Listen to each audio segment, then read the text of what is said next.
Muito bem, antes de passarmos então para a última apresentação, que seria do primeiro bloco, nós gostaríamos de agradecer aos senhores Adalberto Barbosa, Hamilton Mendes e Francisco Silveira, da CEPI, Secretaria de Políticas de Informática do Ministério da Ciência, Tecnologia e Informação. Muito obrigado pela presença, sejam muito bem-vindos. Passamos então àquela apresentação do primeiro bloco. Convidamos então para que faça uso da palavra, convidamos os senhores expositores para que ocupem lugares na plateia. Passamos então à apresentação que fala sobre os primeiros passos da Embrapi. Convidamos o seu presidente, João Fernando Gomes de Oliveira.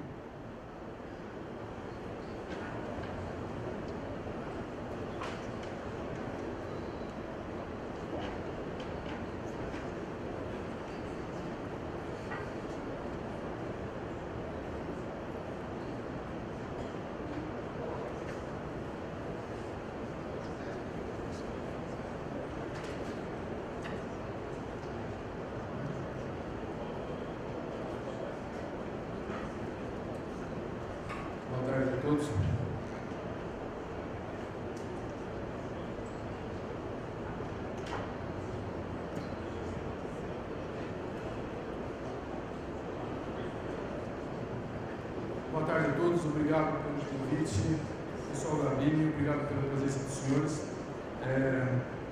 Meu nome é João Fernando, eu tenho sido responsável pela criação e implementação da Embrapi como presidente e vou contar para os senhores como isso está acontecendo e até que ponto nós chegamos.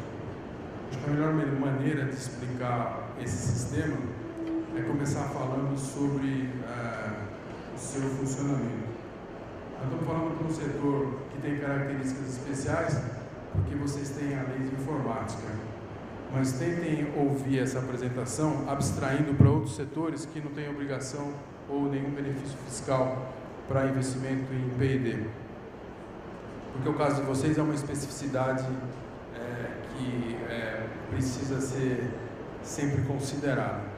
De qualquer forma, a gente sempre acreditou que inovação é algo que precisa ser realizado de maneira muito ágil, através de processos que envolvem uma gestão de altíssima qualidade. Se eu pudesse imaginar que tem institutos de pesquisa no Brasil aptos a responder com o início de um projeto com base num questionamento tecnológico de uma empresa, e esse projeto pudesse começar em 30 dias, sem eu ter que escrever um documento, mandar para um órgão de avaliação, que manda para um consultor, que depois recebe de volta do consultor, que depois pede garantias, estabelece um contrato e que faz um processo que pode demorar muitos meses, até anos. Quando o processo chega no fim, o empresário já está desanimado, porque ele fala, isso já não é o meu problema, o problema já mudou. E os problemas mudam muito rapidamente hoje em dia. Então, imaginar um sistema onde isso pudesse ser muito mais ágil, significa estabelecer um valor primordial, que é designar ou atribuir ou outorgar às instituições credenciadas no sistema, que tem um foco de atuação muito bem definido, que tem uma capacidade de conhecer o mercado, uma gestão de qualidade, um processo com qualidade certificada, que ela decida seus projetos e seus parceiros. E é assim que a gente pensou num novo sistema de apoio à inovação. A Embrapi não é uma financiadora de inovação, mas a Embrapi é um sistema de laboratórios que são regidos por uma excelência operacional e por um financiamento subsidiado. Bom, essa figura mostra como funciona o sistema e a gente pode ver que, vou usar o laser aqui para explicar nesse daqui, tá? Começa assim, uma unidade Embrapi, já credenciada no sistema Embrapi, ela tem um foco muito bem estabelecido. Aliás, eu vou mudar um pouco essa sequência e vou falar o seguinte. Uma instituição de pesquisa que quer ajudar a indústria, que não quer somente produzir conhecimento, mas quer produzir conhecimento ajudando a indústria, essa instituição de pesquisa submete à Embrapi um plano de ação. Não é um projeto de pesquisa, é um plano estratégico de 6 anos. O que eu pretendo fazer em 6 anos? Qual é o meu foco? Eu sou focado, eu tenho competência focada, conheço bem o setor que eu pretendo ajudar, conheço as empresas, eu tenho contato nessas empresas. Esse plano de ação que define todas as características, as minhas competências técnicas focadas numa área, o meu histórico que provoca, que produz o que dá para a Embrapa uma garantia que ele já sabe fazer isso, uma política de propriedade intelectual bem definida e bem flexível, de forma que isso não emperre o seu trabalho com a empresa, um planejamento futuro com previsão de capacitação também de recursos de empresas e uma adesão a indicadores de progresso da Embrapa. Ele submete um plano para o nosso sistema. Esse plano é avaliado por especialistas, metade de empresas, metade de pesquisadores e empresas. Alguns pesquisadores e empresas que são pessoas até difíceis da gente conseguir agenda, gestores, vice-presidentes de P&D de algumas empresas. A gente pega esses planos e avalia e credencia, olha, essa instituição está aderente aos nossos princípios. Não é uma instituição inteira, um pedaço dela. Por exemplo, imagina uma universidade grande, tem um grupo lá muito bom em eletrônica embarcada. Então, tem um grupo muito bom em cloud computing ou cloud server, ou tem um grupo muito bom em refrigeração.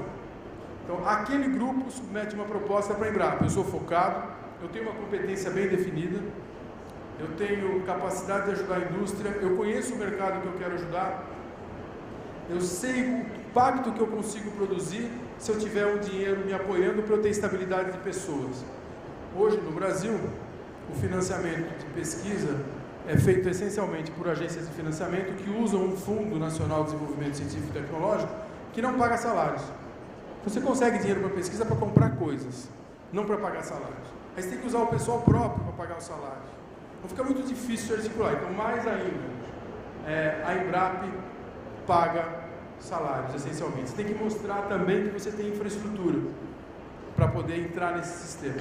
Bom, uma vez que você entrou nesse sistema, depois a gente atualiza a sua infraestrutura. Mas você tem que estar pronto para operar. Depois que você foi credenciado, você se transforma numa unidade do sistema Embrapa.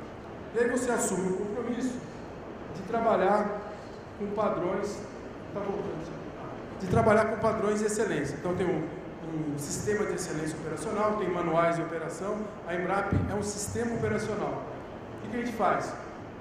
A gente repassa adiantadamente para vocês, para a instituição de pesquisa, uma fração dos recursos que ele vai precisar para fazer o plano dele de 6 anos. Fala, olha, o dinheiro está na conta, você usa. Você escolhe o projeto, você escolhe o parceiro, você usa do jeito que você quiser. Só que eu vou te monitorar mês a mês.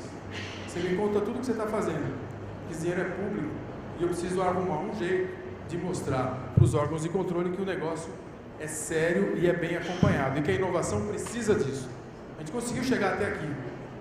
A gente deposita o dinheiro na conta da instituição e a instituição vai lá na empresa e fala, empresa, você tem algum problema que eu possa te ajudar? Eu sei que você tem, porque eu tenho trabalhado com você, porque eu estou convivendo com você. Eu não estou inventando um produto novo para vender para você a ideia de você produzir aquilo, não. Isso não funciona.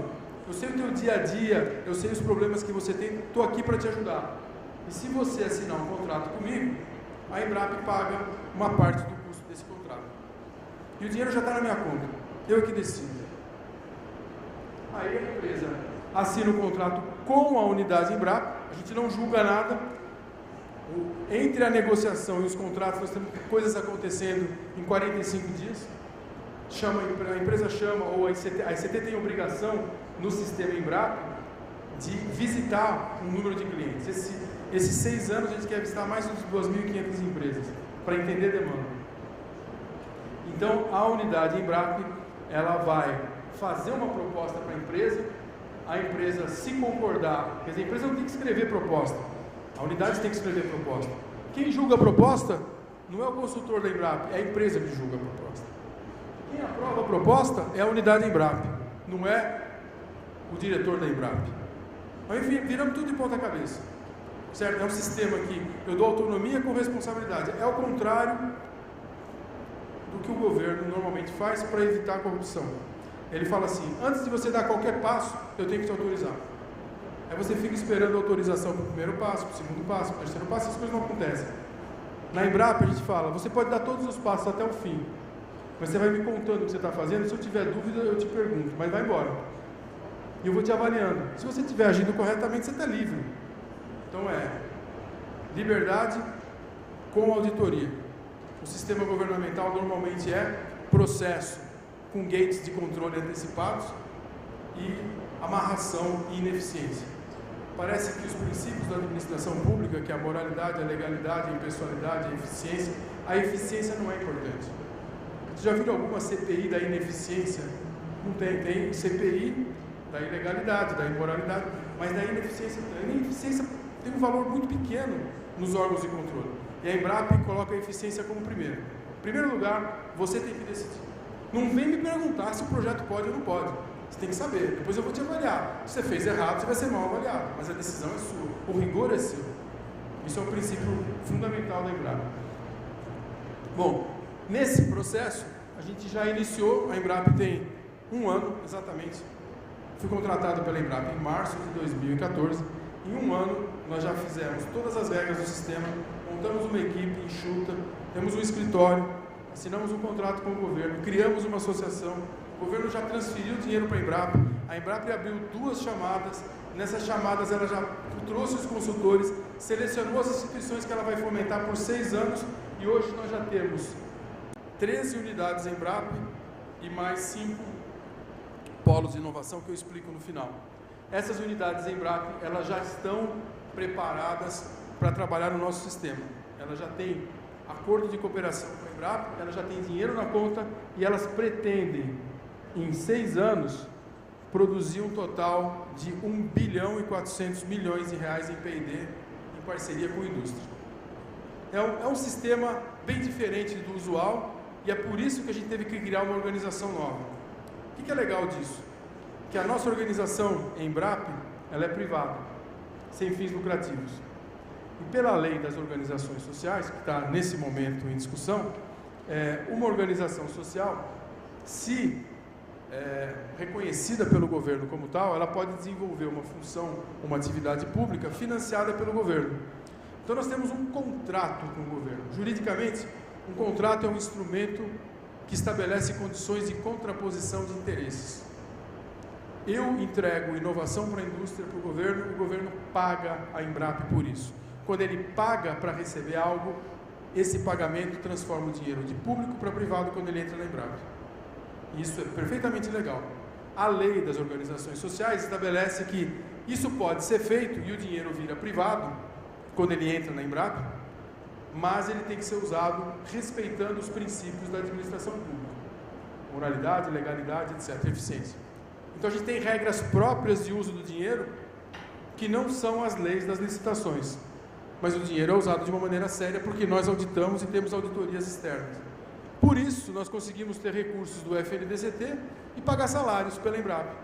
Então, o Instituto de Pesquisa está feliz porque ele fala, finalmente eu tenho dinheiro para pagar gente e posso manter uma equipe estável. A empresa fica feliz porque fala, finalmente eu vou ter uma resposta rápida, mesmo que o projeto seja subvencionado não na sua totalidade, mas numa fração, mesmo assim é negócio para mim, porque esse projeto vai sair. De toda a conta, aliás eu esqueci de falar uma coisa importante, de toda a conta, aqui, a Embrapa paga 1/3 de toda a despesa que esse instituto tiver, enquanto unidade Embrapa, no máximo. E a gente exige que ele consiga 1/3 no mínimo das empresas. Pode ser que ele queira conseguir 2/3 das empresas, se ele não tiver nenhuma subvenção própria, como algumas instituições não tem um mantenedor que paga salários, então ele precisa conseguir todo o dinheiro das empresas. Agora, se o projeto tiver mais risco, a Embrapa pode pagar mais do que 1/3, pode pagar até 90%. Se o projeto tiver baixo risco, a Embrapa paga menos. Mas o que a gente cobra dessa unidade é que de todo o custo dele, a gente paga no máximo 1/3 da conta. Entenderam? Bom, isso aí não foi inventado por nós. Isso aí é como funciona o sistema alemão Fraunhofer, é como funciona o sistema francês Carnot, é como funciona o sistema inglês Catapult, é como funciona um monte de iniciativas do mundo, porque inovação passa a ser papel do governo também. Então, como você alavanca investimento e inovação, tendo um sistema rápido, eficiente e que capture comprometimento das empresas também. Então, eu tenho trabalhado nesse modelo desde 2011, a gente conseguiu um trabalho de muitas pessoas envolvidas, Confederação Nacional da Indústria, a mobilização empresarial para a inovação, o Ministério da Ciência e Tecnologia, 2 ministros, o ministro Raup, o ministro Campolina, agora o ministro Aldo Rebelo, aderindo a esse conceito. Nós tivemos parceiros, instituições de pesquisa, o ministro da Ciência e Tecnologia, desde a época do ministro Mercadante, que foi o primeiro que formulou essa ideia. Então, a gente conseguiu criar isso e colocar em pé. Estamos começando a funcionar. Por isso que a apresentação, o título são os primeiros passos. Hoje a gente tem uma unidade especializada em engenharia submarina, na COP, cujo foco principal são os desafios da tecnologia de engenharia para extração em águas profundas. Nós temos uma unidade de manufatura avançada no ITA, cujo foco principalmente são processos para manufatura aeronáutica, especialmente processos de montagem de estruturas leves. Nós temos um grupo de comunicações óticas no CPQD, sistemas inteligentes na Fundação CERT, com um foco especial em eletromédicos e eletrônicos de consumo. Nós temos uma unidade de processamento em biomassa que fica no CNPEM. Repare que o CNPEM é um instituto de pesquisa que tem um laboratório nacional simples.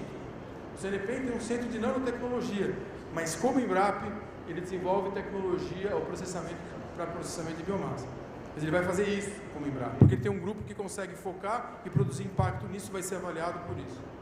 Nós temos um grupo na Federal do Rio Grande do Sul em metalurgia, especializado em tecnologia de dutos.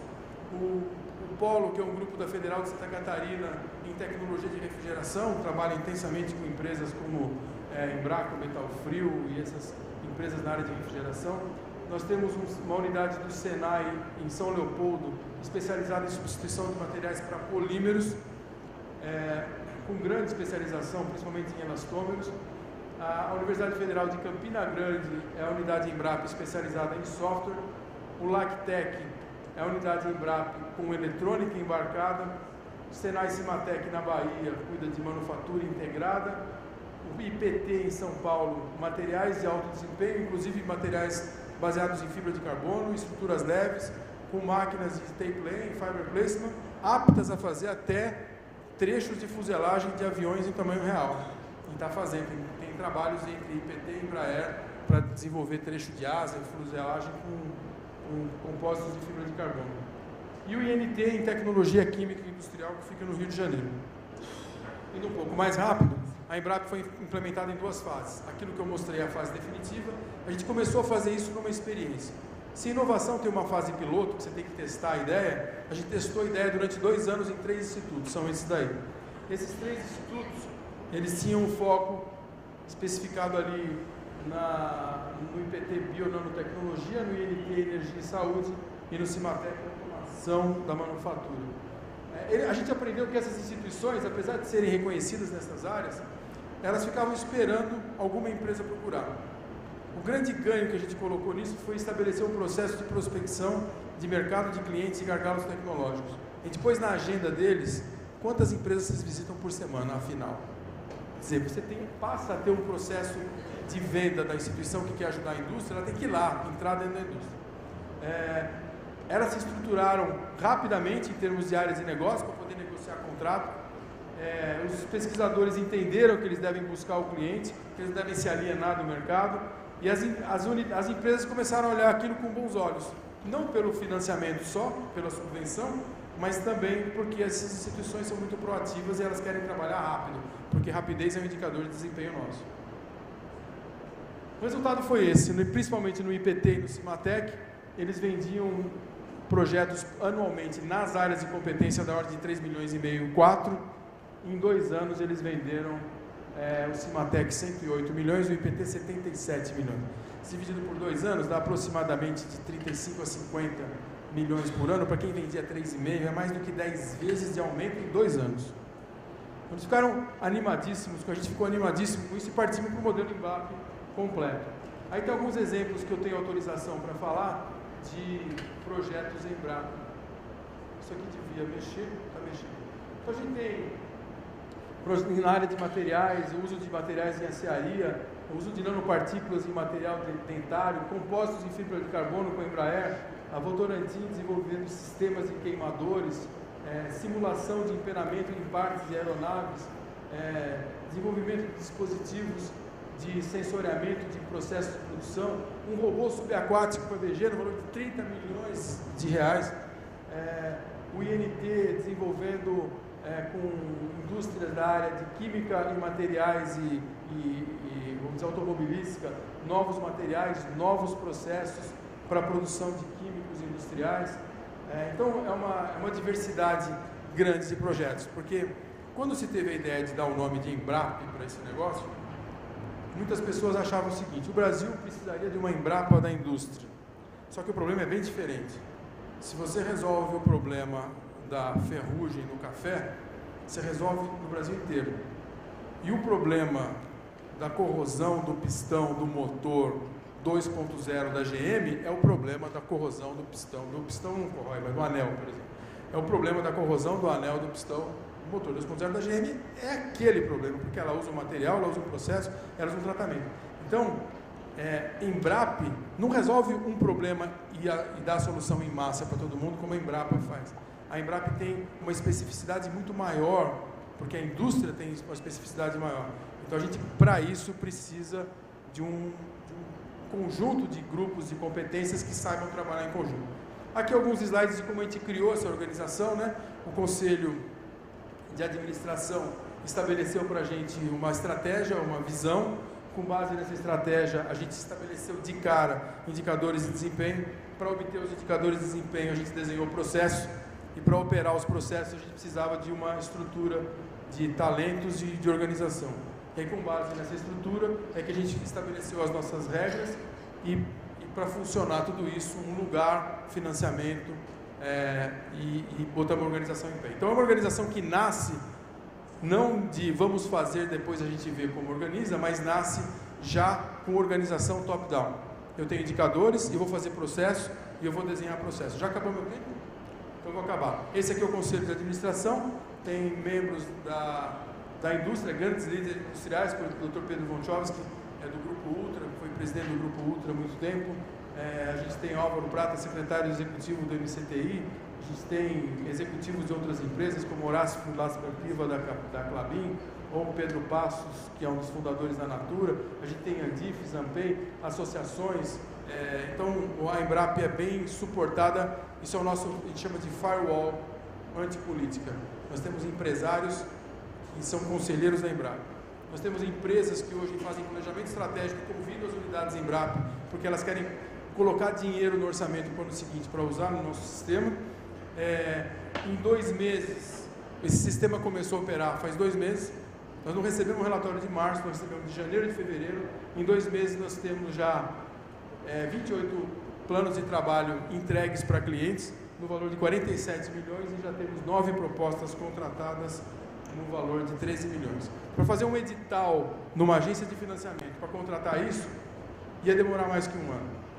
Para fazer o edital, chamar os projetos, julgar, receber, aprovar e contratar, ia demorar mais que 1 ano. Em 1 ano a gente criou uma organização e a gente já tem essa massa de projetos se movimentando. Tem uma lista de frases de clientes, que é o meu último slide, que mostra que a gente está sendo muito bem visto. Aliás, não é o último, é o penúltimo, e a repercussão disso na imprensa é que esse modelo tem sido percebido em várias etapas da sua criação como uma oportunidade grande que o Brasil pode ter e que precisa ser defendida por vários setores. As matérias que têm saído na imprensa em 1 ano de Embrapa são cerca de 250, nenhuma fala mal, e o sistema tem tudo para dar certo. A gente está começando, a gente acredita muito nesse modelo. A última matéria, até os cientistas, a Academia Brasileira de Ciências, todo mundo apoia isso. O que a gente percebe é que esse é um pedaço de um Brasil que pode dar certo, e esse é o nosso sonho de tentar ajudar, encostando mais conhecimento e competência com a indústria. Obrigado.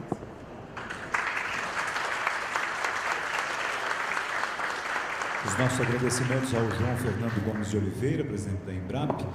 Temos alguma pergunta para o João Fernando? Temos espaço para 3 perguntas, ok?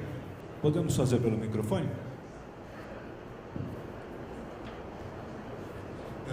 Jacobos, professor da Unicamp e também trabalhando para o IMEC na Bélgica. Renato Rocha. Não, Não mais? não. Agora eu trabalho para o IMEC, que é um grande centro de pesquisa na Bélgica e que também tem muito interesse e poderia colaborar muito com o sistema Embrap. Mas a minha pergunta é como uma instituição que não foi selecionada, se é um processo contínuo de submissões, como anda isso, e também o orçamento anual do sistema Embrap por parte do governo, de que ordem isso terá crescimento, é contínuo. Boas perguntas, Jacobos. Prazer em vê-lo aqui. Já conheço ele de longa data, desde os Institutos do Milênio, né? Quem não foi selecionado na primeira chamada, nós deveremos ter outra chamada agora em 2015. A gente tem um compromisso com o Ministério de expandir o sistema Embrap para até 23 unidades. A gente tem que fazer opções e pegar os melhores planos. E quem nos dirige a escolha dos melhores planos são os nossos consultores. E quem define é o Conselho de Administração. Mas dá para concorrer de novo. O contrato de gestão da Embrap com o governo federal é de 1,5 bilhão de recursos do governo na Embrap. Se a gente multiplicar isso por 3, a gente pensa em 4,5 bi de projetos de P&D nos primeiros 6 anos em Embrap. O nosso orçamento anual para 2015 é de 350 milhões de reais, só da parte do governo. Com esse dinheiro a gente consegue expandir o sistema Embrap. Existe um processo em curso de discussão o quanto que a gente vai conseguir ter desse recurso e aparentemente o nosso projeto está na lista das prioridades ou dos quase imexíveis. No ano de 2014 o nosso projeto teve o orçamento completo, muita gente não teve, e no ano de 2015 é possível que a gente tenha alguma diferença orçamentária, mas eu não vejo problema em expandir o sistema em 2015 ainda. Aqui uma questão. Josias Fit Flextronics. O processo deve expandir esse ano. Quer dizer, o processo tem que apresentar o projeto, etc. Tem alguma possibilidade de, a gente não sabe quando vai sair, mas já estreitar alguma conversa já em conjunto, trabalhando todo o processo para chegar lá na frente? Não tem. Olha, a maneira mais fácil, você é de uma instituição de pesquisa, é isso? A maneira mais fácil é você entrar no embrap.org.br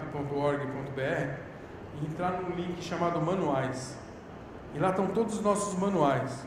E o manual, dentro do link Manuais, tem um manual de operações e tem um manual de excelência operacional que diz como você faz um plano de ação e quais são as métricas que a Embrap vai pedir para você. Você já pode começar a trabalhar a sua equipe no sentido de olhar o plano de ação e ver quais são os requisitos principais. Um dos principais requisitos é comprovação histórica de trabalho e faturamento com empresas num foco muito bem estabelecido. Então, um dos princípios da visão Embrap que o Conselho de Administração colocou é que você não consegue desenvolver um sistema desse se não houver especialização. Não adianta todo mundo querer desenvolver todas as tecnologias. Tem que ter um nível mínimo de especialização. Então, é importante que você, naquela especialização, você demonstre histórico de realizações. Que a Embrap vai não querer correr risco de colocar dinheiro no seu instituto de pesquisa.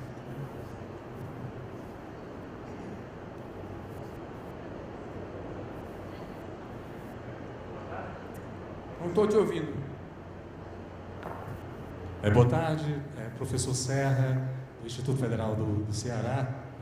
Estou membro também do Comitê de Implantação do Polo de Inovação do Instituto Federal.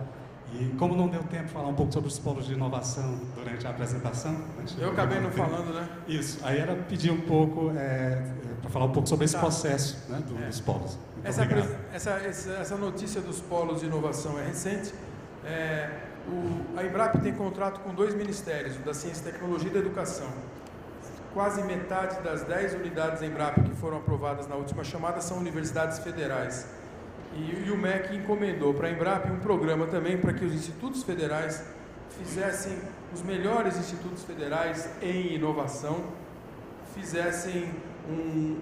tivessem um programa apoiado pela Embrap, com recursos do MEC, de forma que os seus estudantes e os seus pesquisadores trabalhassem acoplados com a empresa, tanto no desenvolvimento de P&D como na formação de pessoas.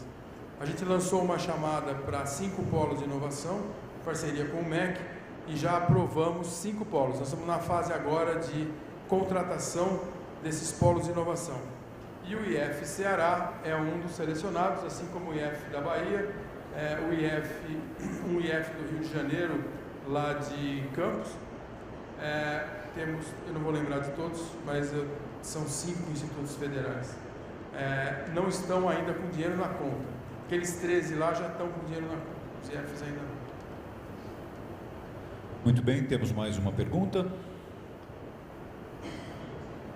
Não temos mais perguntas. Sendo assim, agradecemos mais uma vez ao João Fernando pela sua apresentação. Em nome da ABINE, mais uma vez agradecemos a presença de todos vocês em mais este dia do ABINE Tech 2015. Aguardamos a todos amanhã a partir das 14h30. Tenham todos um ótimo final de tarde.